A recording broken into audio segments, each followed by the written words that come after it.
Good morning, afternoon, evening, everybody.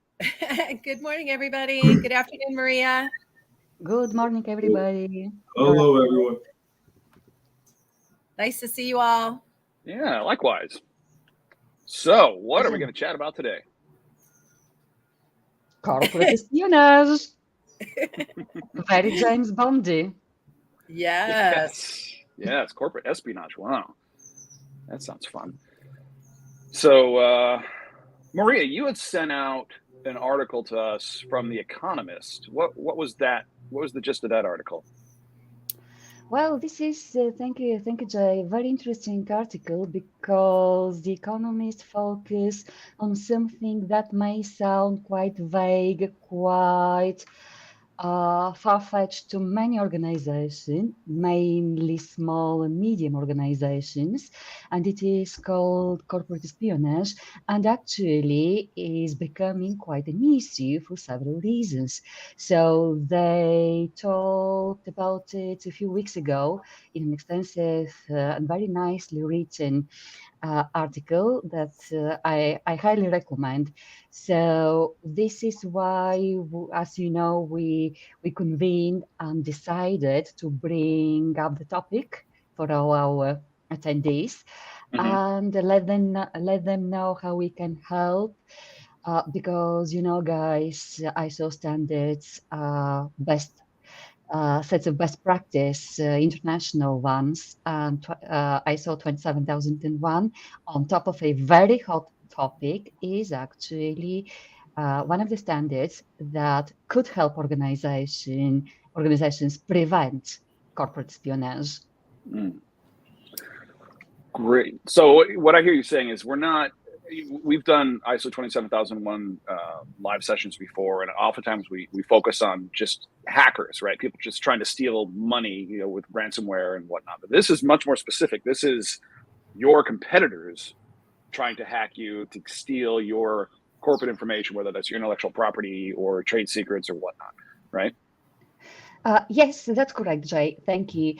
And there are probably three main reasons that make organizations, small and medium organizations, feel slightly more concerned, or at least should make them feel more concerned about corporate espionage. The first one is that it is no longer an area where only big companies may be affected. Guys, 20, 30, 40 years ago, know-how was kind of a big corporate thing. Now, with the growing intangible economy, small, medium companies hold relevant know-how. How about blockchain companies, for instance? This is one reason. The other one is, and maybe you'll be even more competent to walk us through, is the fact that securing patents has become quite an issue, mainly in the States. It's increasingly more difficult to secure those. So organizations have to somehow protect their trade secrets, and that would be via their own means. So this is the second reason that organizations should be concerned about what's going on in corporate espionage. And the third one, back to hackers, is a growing ability, growing sophistication in how they work.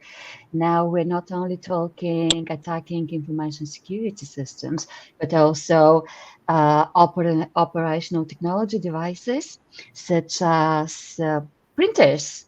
And Pamela reminded us a few weeks ago about a corporation in the States attacked via a printer, heat controllers. There are thousands, if not millions of those in an entity, or maybe embedded systems such as robots. So these now TCP-enabled devices are kind of targeted. On top of that, a favorite subject of mine, which is social engineering. Okay. Wow.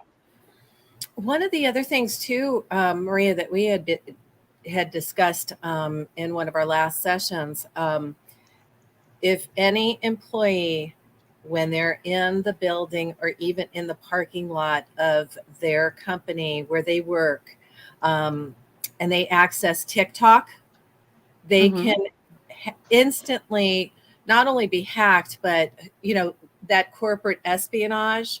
And TikTok is just one. There's so many of these. Instagram. I mean, there's so many that employees access. I mean, we all know about Facebook, but TikTok is one that I've heard that people have broken through the employee's phone to get the corporate espionage information all taken. Wow. Maria, you said something, and I'd like you to expand on it. What do you mean by social engineering? Well, thank you, Jay, for getting me back on the topic. Actually, Pamela has just given us an example of social engineering. Oh. This is a broad range of activities, malicious activities, accomplished through human interactions. So hackers use psychological manipulation to trick users into making security mistakes or giving away sensitive information. And TikTok is a very nice platform. People like it. TikTok, Instagram, any kind of activity that can somehow influence your behavior is used by hackers to influence you and then extract information. So they're no longer that focused on the tech side, but on the psychological side of the events. Interesting. Yeah. Is that also someone? Oh, yeah, go ahead, Pamela. Or Nero, you can pipe in too if you'd like. Well, I mean, no, you guys are really good ideas flying around. One of the things, like just kind of bringing it back to ISO and social engineering, is one of the cool things that I've read is how well ISO helps you really identify those things, right? Because ISO is part of it is identifying where you're vulnerable, right? So that's a big part of what helps you really fortify your process and keep that human error out, help people identify those scams a little bit easier, right? So right. How many times have we talked to a client and they say, "Yeah, we've got IT people to handle our security," and all the time. you just go, "That's not enough." I mean, I'm sure they're great. I'm sure they're wonderful. I'm sure you paid a lot of money for a very powerful IT security system. Great, but your secretary isn't involved in that and needs to be, as does your warehouse manager and everyone else. Right. And what about when you hear, well, we're fine and we're in good shape because we outsource it? Oh, yeah. Same. It gives people a false sense of security. And just like what Maria was saying about the social engineering, say someone's on Facebook and they're looking up they get those questions like, click your month and your birth date and we'll tell you which Friends character you are, or something stupid like that. Well, now you've just given that little listicle your birthday, and now they can possibly guess your password based on it or something. I don't know. I'm making something up right now, but those things happen. Those types of things happen with those types of questions on social media. Absolutely. Absolutely. I discussed this with a current client that has 9001 and 17025 with me and us now with IMSM. And I was just bringing up about 27001 because he does highly secretive, confidential research, investigative research. And I was telling him the importance of 27001. And, he said, well, I just don't think I need it. I said, well, so-and-so, are your employees bringing in their cell phones into their office every day? Oh yeah, because we communicate on through cell phones inside our own offices and companies. And I said, okay, you guys need to find a different way to communicate and not have it just be through apps on your iPhones and just do it through your own system, through your computer. And anyways, because he was saying, yeah, and sometimes I have them go to the internet on their cell phone for a message that a question that I just asked them. So I was like, okay, so I had to, I'm still working that account to do 27,001. But some people just don't understand, No.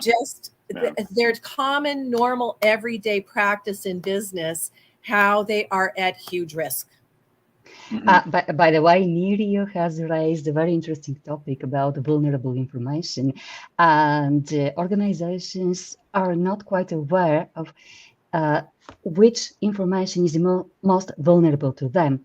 This is the information we all have in our heads, our knowledge, what we know or do not know about our organization.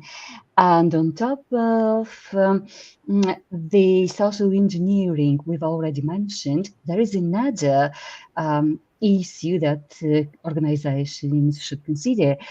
The fact that employee mobility is at, or at least near, all-time high. So employees move around and go away with part of your knowledge. If you don't know which part, that's a problem. That's a serious problem. It may condition security breach, or someone could actually get your corporate knowledge. And these are legal things, actually. You go elsewhere with what you know, and it's legal to use it under contractual agreements, etc., etc. The problem is when you leave an organization, the problem to the organization is consists in whether they know what's leaving with you or not. So ISO 27001 helps organizations evaluate very, very quickly and quite precisely what can be damaged and how, and suggest a solution. Yeah, because it's a lot more involved than many of the other ISO standards, isn't it? It has all those different subsections and subclauses in them to really boom, boom, boom, boom, boom, boom, ID your risk. Well, it's so complex, right? When you think about it, it makes sense that it would be a lot more involved, and because when you're looking at the risks around it, like some of the ones like Maria's been described, like it's so much, so it makes a lot of sense. Mm-hmm. That's why I always suggest, and you guys know that I promote this, is that anyone that is looking or just has any kind of a question, that they contact imsm.com to have one of us area managers and one of our ISO 27001 certified assessor/auditors do a Teams or a Zoom meeting. Because once they're able to understand the process and the implementation, and that it's a two-step process if they've never been through an ISO certification before, starting with a gap analysis, finishing with the assessor with a procedure manual and mock audits to get them prepared for step 2, which is the certification audit. It's a good thing to understand the process. And I always even say, like right now, you guys, I mean, we're at the end of June. If somebody, gets into the IMSM queue with us relatively soon now, they could be pretty well into the process by the end of the year, and potentially have this ISO certification stamp, ISO 27001 certified on their website. And if they do any type of business with the government, this is so necessary. In fact, I understand if they're bidding, and Maria, you can contribute to what I'm saying for the UK, is they won't even be able to get a bid reviewed unless they have 27001 in place if they deal with certain government sectors here in the USA. And Maria, isn't that correct that they can't even bid out there? Yes, you're right, Pamela. which is helpful because we can actually we quantify potential losses. Not that easy in the US, where you don't know what business you've lost because you don't have it. But it's quite clear in the UK and the EU as well, unless you can present a proof being certified. Some cases 9001, other cases 27001, but the requirements, you can't bid for a tender, either public or private. Private tenders didn't used to require ISO certification contractually. However, in the last few years, ever since COVID started, they now do. And the reason is that with an ISO certification, you actually prove that you go beyond strictly legal. You operate under best practice as well. Okay, great. Absolutely. It's like having an go ahead. I was just going to mention, I mean, quick, just from the US, one of the things I've been running into quite a bit is some of these technology companies that maybe, they actually get into a conversation with some of these larger companies. They end up getting these master service agreements that will require something like ISO 27001. So now they're kind of, chasing this as opposed to being ready for it before they got that master service agreement. So, you land accounts like Disney or something like that, and now you're working backwards. Yeah. So, definitely seeing it more and more in the States as well. So. Good. It's like having an insurance policy, right? I mean, there is actual cybersecurity insurance out there, and ISO having this standard will actually lower your premiums for it. So you're getting kind of a double bang for your buck. Interesting you mentioned this, Jay, because although cybersecurity insurance hasn't been harmonized worldwide and it's in early stages, the US Center for Strategic and International Studies published a very interesting article in April 22nd, if I'm not mistaken, about the new trend to try to harmonize cyber insurance and the need for international standards to get it done. So, Pamela, you guys know how much ISO 45001 and 14001 are needed to reduce actually your insurance in different sectors. We are now at the beginning of something similar with 27001. So I highly recommend for everyone to check out the website on the Center for Strategic and International Studies, if they're interested in knowing what's going on. Yes, it's very important because especially as, and I have mentioned this in one of our past and previous recordings, as of January 25th of this year of 2022, the U.S. military has put this country, the USA, on an orange alert for cyber attacks and corporate espionage. And the orange level alert is the highest level that and it can't get any higher. And there's 3,000 businesses that were attacked last month that were of all sizes. And those are the only ones that reported it. They say 2/3 of the amount of businesses that have been attacked here in the USA each month, they don't report it. So they actually estimated to be closer to more than like 9 or 10,000. Sorry for the birds. More like 9 to 10,000 businesses attacked each month here in the USA, but only 3,000 of them are reporting it. And that is so dangerous. In fact, I talked to a customer, a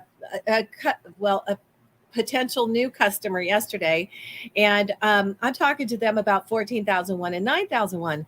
And I always bring up 27,001. And he said, well, we put some systems in place because we got hacked in February. So now with our systems in place, I don't think that we need it. And so that's a whole nother discussion. But so many people are getting hacked. You can talk to your neighbors and they know somebody who got hacked. It's not just about putting in the systems. It's about instilling a culture of Yes. information security management within your company that touches everyone in the company. It's not just Absolutely. paying That's someone to a- run your IT for you. It's a That's culture. a great point. That's a great point. And about ISO is like the key point is that it's an ongoing system, right? So it's not just, implementing something and okay, this is the way we do things and forgetting about it. It's about putting that system in place and, like you said, creating that culture around security, which is big. So Absolutely. And there is a fun fact about ISO 27001 that I like mentioning very much. Someone did the maths, and they came up with the following: only 40% of the controls within the standard are actually technical controls. The rest, 60%, are management controls. Good This is point. a management system, not a technical. It has its technical sophistication, obviously. However, it goes beyond the strictly technical solutions and introduces a management solution on top of the technical issues that it handles. Have a look at the job alerts in information security. I bet it's exactly the same in the US as it is in the UK. Every single information security related job position now requires relevant qualification, starting with lead auditor on ISO 27001. Very good to know. Very interesting. Yeah, I didn't know And that. these are in-house positions. Mm-hmm. Organizations previously tried to outsource their problems, but they have now came to the conclusion that internal management is also required. Mm-hmm. Everybody's got to be involved. It's not a set it Absolutely. and forget it thing. Absolutely. Very And good. what is essential is exactly what Miria says. It's a management system, and it's an ISO management system, which means that it actually uses a very simple principle. And because the principle is so simple, it's so effective as well. Do what you say, and say what you do. So when we use this simple principle with the Deming cycles, planning, acting, checking, and acting upon the deviations or opportunities for improvement, we can actually continuously improve our management system in information security. Yep. Well, a lot of great points covered today. Yeah. I really that's a great point to finish on. Yeah. Yeah, I really appreciate everybody that will be viewing this and maybe passing this on to their superiors or CEOs, COO, hopefully Chief Information Technology Officer is watching this. If not, maybe we can get this to them somehow, passing it through the company. And we'd love to hear from anybody, imsm.com. And we'll schedule a Teams meeting so you could actually be talking to one of our assessors/auditors. We could talk about the process, and it only takes a third payment up front to get you guys started and get you into the IMSM queue. So we look forward to hearing from anybody who's interested in having any answers to some questions they may have. Sounds great. Thank you, Pamela. Thank you, Nerio. Thank you. Thank you, guys. Thank you, everyone. Have a great week. Have a great week. And marketing, Caroline, can you please now take over?